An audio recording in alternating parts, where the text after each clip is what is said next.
Bonjour à tous, dans cette vidéo on va corriger ensemble l'exercice 11 qui concerne l'utilisation d'une loupe. Donc on vous dit qu'une loupe c'est l'utilisation d'une lentille convergente de distance focale f', petite devant la distance du punctum proximum. On s'intéresse au principe au grossissement angulaire d'une telle loupe.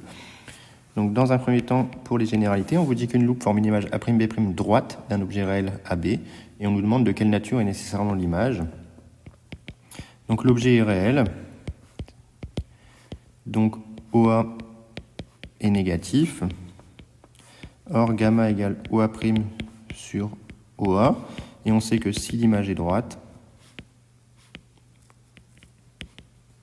alors nécessairement gamma est positif, donc OA' sur OA est positif, donc OA' est nécessairement négatif, puisque on a OA qui est négatif, donc bilan.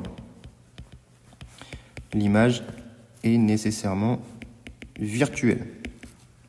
Il n'y a pas d'autres possibilités.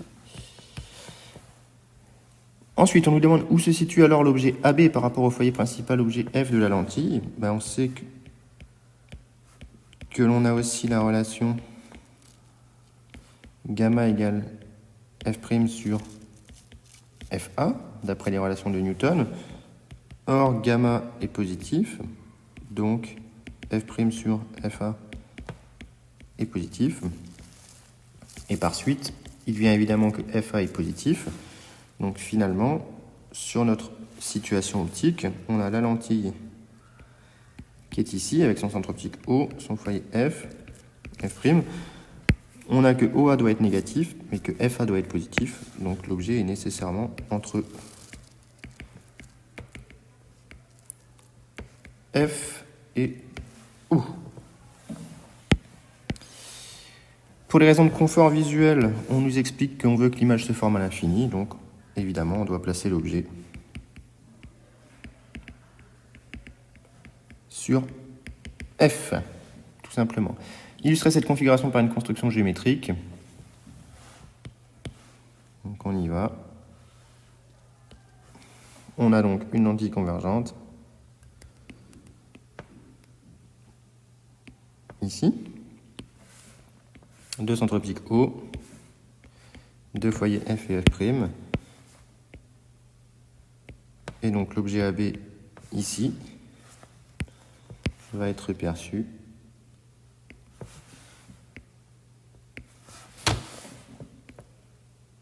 avec un angle alpha' qui va dépendre de la focale, on calculera tout à l'heure.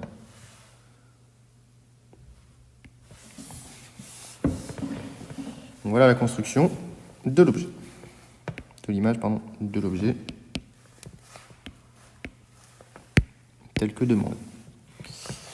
Alors, on nous explique qu'on appelle que le grossissement G de la loupe, c'est alpha' sur alpha, avec alpha le diamètre apparent de l'objet placé au punctum proximum, alpha' le diamètre apparent de son image par la loupe. On nous demande de rappeler l'ordre de grandeur de la limite de résolution angulaire d'un œil sain. Je vous rappelle que c'est epsilon limite égale 1 minute d'arc, ce qui est égal à 3 fois 10-4 radians. Et on nous demande d'en déduire la taille caractéristique L' du plus petit détail discernable à l'œil nu. Le plus petit détail est observable au PP, au punctum proximum. Et donc on se retrouve avec la situation suivante. Au niveau du PP, vous avez un objet de taille transversale L'. Vous avez l'œil ici. Et donc, on sait que les rayons arrivent de cet objet avec un angle epsilon limite. Et donc, on a tout simplement que la tangente de epsilon limite est égale à L' sur la distance au punctum proximum, petit dm, ici, qui vaut 25 cm pour un œil sain. Et ça, c'est à peu près égal à epsilon limite dans les conditions de Gauss. On en déduit que L' est égal à dm fois epsilon limite.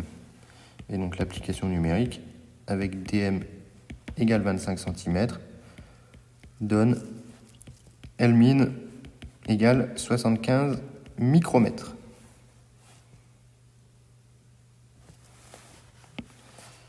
Voilà pour l'application numérique de cette question 2A. Alors, on nous demande d'exprimer le grossissement de la loupe en fonction de f' et dm. Donc, on a déjà vu, donc, à l'œil nu, on a vu qu'on avait l'œil qui était ici, l'objet est situé ici, au PP, et donc les rayons arrivent ici avec un angle alpha, tel que tan alpha est égal à AB sur dm, c'est à peu près égal à alpha, et à travers la loupe,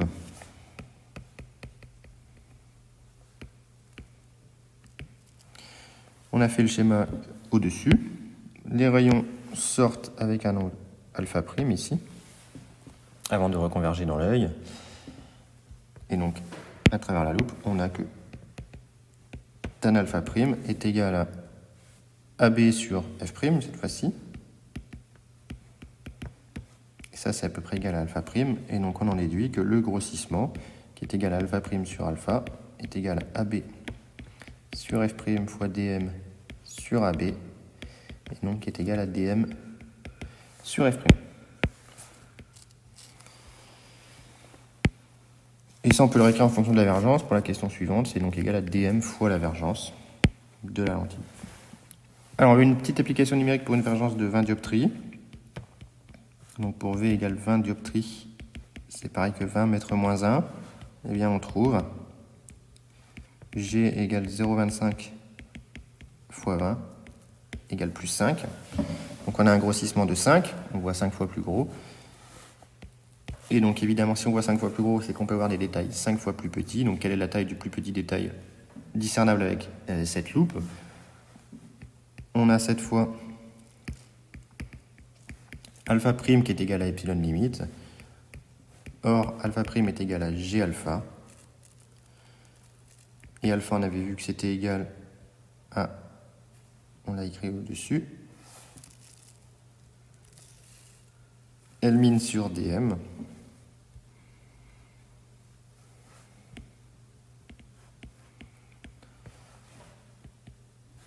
Et donc ça doit être égal à G, à epsilon limite. Et donc le nouveau L', évidemment, on déduit que le nouveau L' min est égal à dm fois epsilon limite sur G. Et donc on trouve 15 micromètres. Donc on peut voir un détail 5 fois plus petit que ce qu'on avait auparavant, ce qui est cohérent, puisque évidemment, le fait que la loupe grossisse nous permet de voir des détails plus fins. Donc voilà pour cet exercice, j'espère que c'était assez clair. Et si vous avez des questions, merci de me les poser.